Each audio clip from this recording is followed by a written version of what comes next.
Hi everyone, very good morning. Sharing a quick video on demand. We had this situation yesterday morning where one of our colleague lost his phone, snatched en route to office. So while we were talking about the situation, this could have happened to anyone, and if it so happens, what is that you and me can do minimum things to secure the phone? That's something which we are talking about here. Here are some quick tips which you should remember. Many of us have a best of phones, but we are all very poor on the basic security. So that is something which I am trying to talk about. The first and foremost, what you have to look at when you have your Samsung phone is see how much of security you have put in place. This update, what I'm sharing, is purely from Samsung perspective, which is relevant to Samsung phones. In non-Samsung phone also, some amount of security is available in very lines of what I'm talking about. You can also enable those. I would recommend going for a Samsung phone for a reason that this comes with a knock security and a hardware embedded security, which is foolproof as compared to any other phone available in the universe. So, from that perspective, you can be assured that if there is a way to protect your private data getting compromised, Samsung could be the best choice when it comes to safeguarding that kind of situation. So here is one first basics what I want to bring it to your kind notice. You have to go into the security and privacy settings. You have five parameters here. Now while phone is lost and you have this situation, you have to look at two aspects to it. The first aspect is the phone is lost and you have to secure your data. The data leak is the biggest of the challenge than the hardware in itself. So you have your private photos and videos and your contacts and all your bank records, confidential data, your email, which has everything. So if somebody has access to your phone and crosses your biometric or a password, which means that you are vulnerable for a larger problem than just a small financial hit of losing your phone. So you should be more worried about your data than your phone. That's the point number one. The second is typically when you look at protecting your data, your 90% of your job is complete, and 10% of the second side is recovering your physical hardware, which has 50-50 chances because there are multiple instances how a stolen phone is handled. So we will look at that aspect as well. Coming to the step one, when you look at the security and privacy, there are five parameters here. Step one is lock screen. Lock is set. If I click on it, the recording will stop because the moment there is a biometric settings, when you access the biometric settings, the phone will lock every other recording on the phone so that data is not compromised. So I'm not going there, but I'm going to give you the heads up of what is important here. First and foremost, ensure that your device security is set to the highest, which means there are three things. One, set your fingerprint, register all your fingers. Four fingers is what is normally taken. So register all fingers possible. And second is your facial ID, enable that as well. And third is have a strong password. If it is 6-digit pin, have a combination which is not easily hackable. Don't have your date of birth and year of birth as a password. That's the basics of a password, where you should have something which is hard to crack. Second is the same way when it comes to having a combination password, where you can have a uppercase, lowercase, number and wild character. Here also try to have a strong password. The phone is the most important electronic in the for an individual, more than the laptop or any other device. So having a very strong password here is the first and foremost responsibility before you spend a huge sum on buying a phone. You buy a lakh of phone and you don't have a password, then it actually shows up on yourself how easy you are when it comes to compromising on the security, right? Coming back, so first is you have done this three things. One, biometric is set. Two is a very strong password is set. The moment you have done this, 50% of your phone is secure, which means now when you switch on the phone, you need a biometric or a pin, and the same way when you switch off the phone, you also need the very same step, which means you have to input a biometric or a pin to switch off the phone. This is very crucial thing, which is a very strong feature of Samsung, wherein if you lose the phone, you have few hours left before the person who has stolen is able to switch off the device. You cannot switch off a Samsung phone unless the battery drains by itself. If you want to switch off, you need to cross the biometric or the pin. Do not, for God's sake, do not have the pattern as your lock. That pattern is also so easily predictable. In 100 or 150 attempts, this password can be cracked if you are going for a pattern. So pattern is the low security recommended item, so do not use that unless you have some very basic phone and you don't have any confidential data, and losing that does not impact you.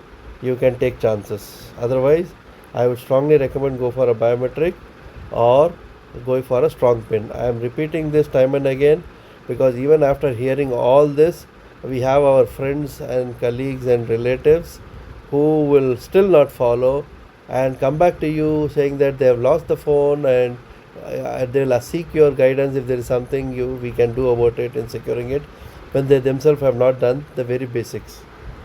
Okay, so that's step one. The step two is you have something called as lost device protection. If you go into this, there are two parts to it.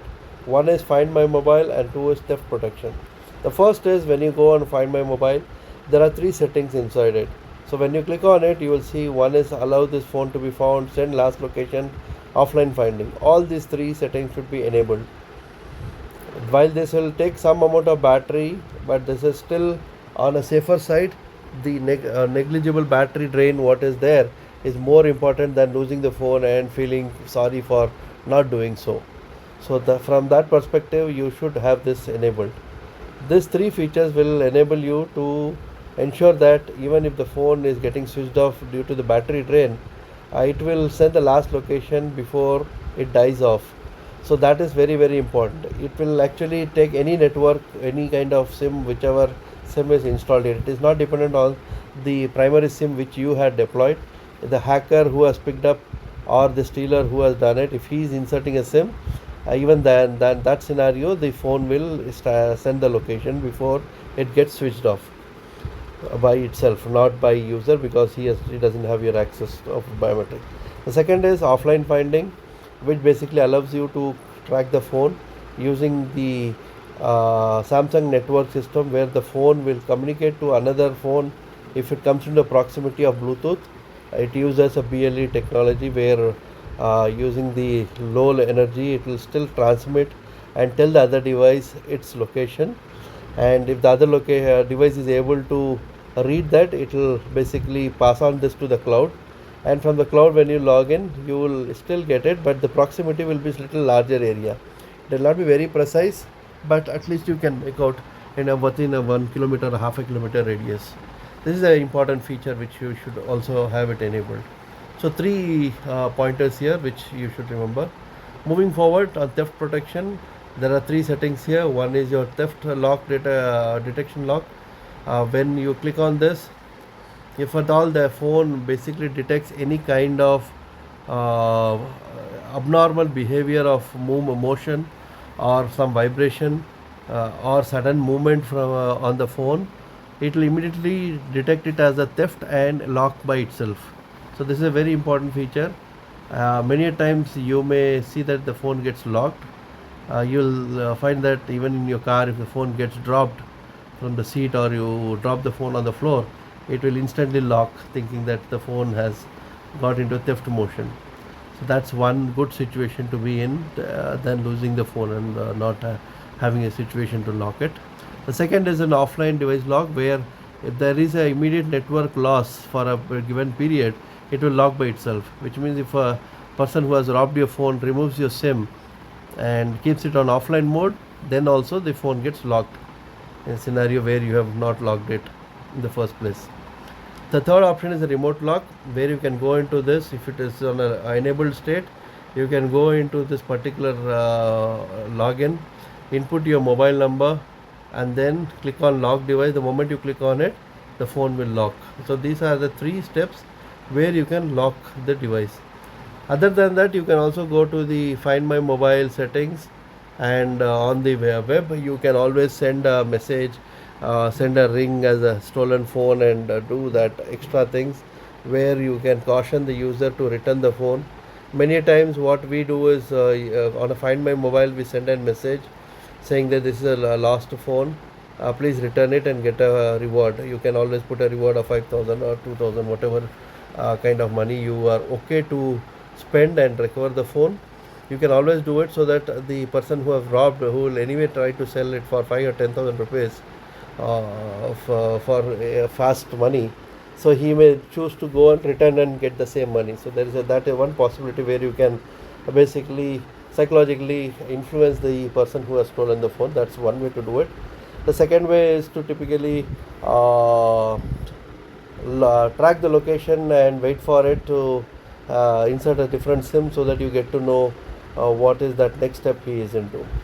So this again, chances are less here on a recovery, because many times they break the phone and try to sell as a spare. In that scenario, the motherboard is dead forever, because on a Samsung device, if it is a locked state, you cannot hack the phone so easily. You cannot root it as well, because the moment you try to root the hardware, the motherboard automatically becomes a brick, so you can't reuse that. All you can do is you can use the battery and the display, which can be resold. That is the least thing which this particular person can do. If he is trying to sell the phone as is, removing the SIM and giving it to somebody, that's not so easily possible, because he has to break through your biometric in order to gain that, and he will keep trying through the IT hubs where he knows, and try to see what he can do about it. So that's not an easy step.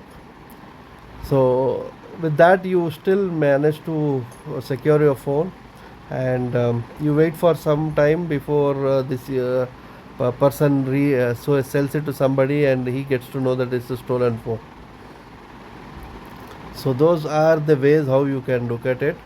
I would recommend you enable all of these settings, at least to secure your data in the first place, and you have some chances of recovering your hardware. And lastly, if you are able to have a subscription for Knox Configure kind of application, that will allow you for a boot logo situation, where you can embed your contact details if a device is stolen. So which means even if you switch off the phone or switch on, this particular personal information of yours will appear there, which will be available even after the device is formatted any number of times. The cloud will automatically re-inject the boot logo, the boot animation in terms of the wallpaper. So your information of personal data will always be available. So if somebody mistakes you to buy that, they manage to break through your password because you used a simple pattern, and they format the phone and resell, Knox Configure does not go away so easily. As long the subscription is intact, you are still able to have that wallpaper embedded, which will automatically appear the moment you switch on the phone, and that will show up that this phone belongs to this particular XYZ person, and this is his contact details. Please reach out to him and kindly return the phone, kind of message you can put it across, which basically ensures that at any point of time, even if your password is compromised, you still have a higher chances of phone getting recovered from a person whosoever buys. He will end up calling you and returning the phone. So that is the kind of options available. There are also third party applications available which does a little more extra step. We also have this one aspect of where Find My Mobile, you can take a picture, you can track the location, you can record the voice, and all of that comes to your emergency contacts. So if you have registered your emergency contacts, that also is another area where basically it helps you to retrieve the phone from getting misused or increase the chances of recovery. So that's a quick snapshot of the minimum things you should have. It's a pretty long video, but it's pretty important that you take note of this and apply to your phone, your family member's phone, your friend circle, and the people who you know. Share this video for maximum awareness. Objective is to ensure that these minimum things are there. As much as we spend our hard-earned money on the phone, we also have to have a secure lock to protect from misuse or protect the hardware from getting lost, and ensure that the person who is stealing the phone does not get a full advantage of maximizing the revenue out of your phone. You are reducing that potential and also increasing your chance of recovering the phone by some means or other. So good luck and keep a watch on this, and stay safe. Thank you.